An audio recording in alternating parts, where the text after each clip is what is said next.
summary of a great book from Brian Tracy called No Excuses.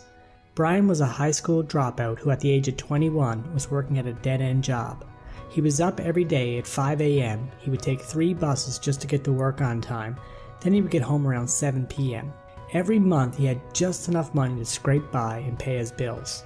After doing this for months and months, he realized that this was his life, and this was all his life was ever going to be, unless he did something to change it.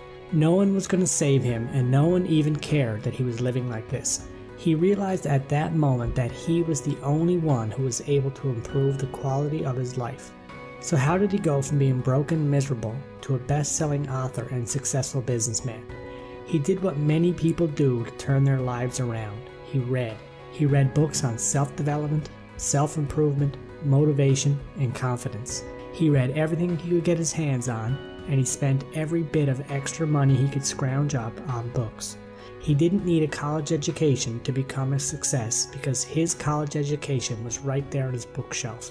So what can you get from this book? This book covers a lot of areas regarding how to be the best version of yourself. It's a book for anyone who is hungry to be more, have more, and do more. Here are some of the key takeaways from this book. First, eliminating excuses. We all want to be fit and trim, spend more time with our family, make a lot of money, and be successful. And we can all have those things, so why don't we?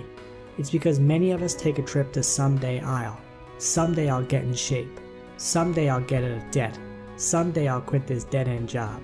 We make excuses such as my life sucks because of my crappy childhood, or I would be in shape but I don't have the time, or I would get the job I want if only I knew the right people. But we eliminate our excuses when we ask ourselves this one question. Is there anyone else who has the same excuse as me but they are successful? Ask yourself, is there anyone who's had a crappy childhood but they still managed to be a success? Is there anyone who is busier than you but they still managed to be in great shape? Is there someone with less experience or less education than you but they still managed to make more money and have a better job? Of course, there are thousands of examples you can find of people who have the same excuses as you but they still managed to be a success. This makes us responsible for our life, whether it's good or bad. Even if someone does something bad to you, you are responsible for your reaction. You took the job, you spent the money, and you chose that relationship. You are responsible. Once you realize that you are responsible for your life, then you also realize that you are responsible to improve your life. The second major takeaway in this book is self-discipline. Self-discipline is demanding more of yourself.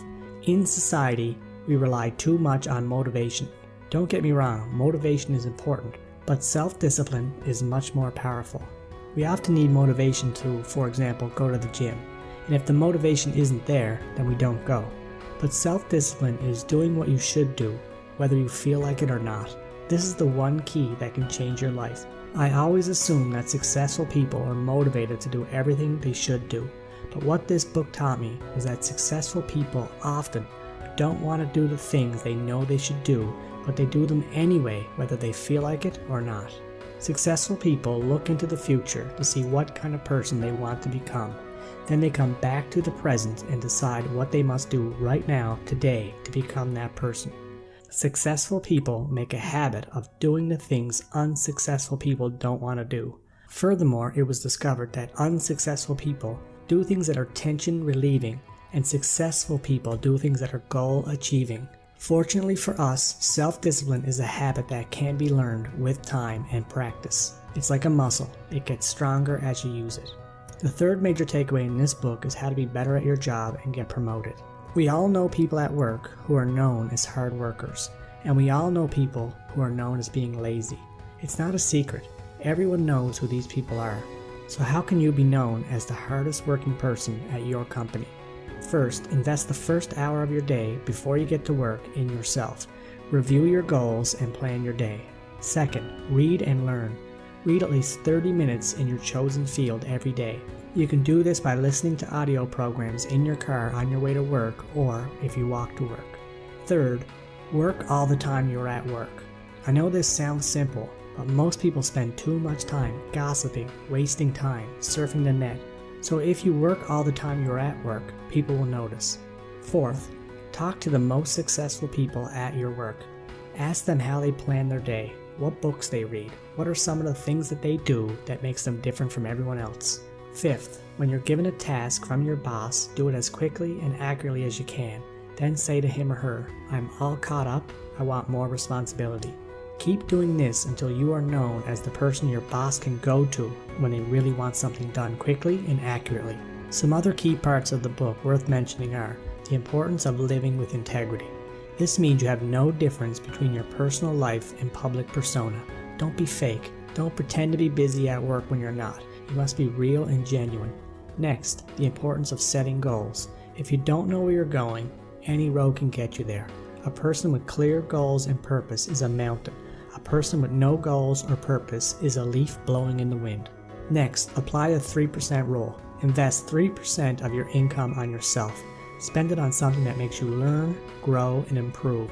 This means you spend 3% of your income on books, seminars, or workshops. Finally, get into the habit of saving 10% of your income. This can be a challenge at first, so for the first month you can just focus on saving 1%. Then gradually increase until you get to 10%.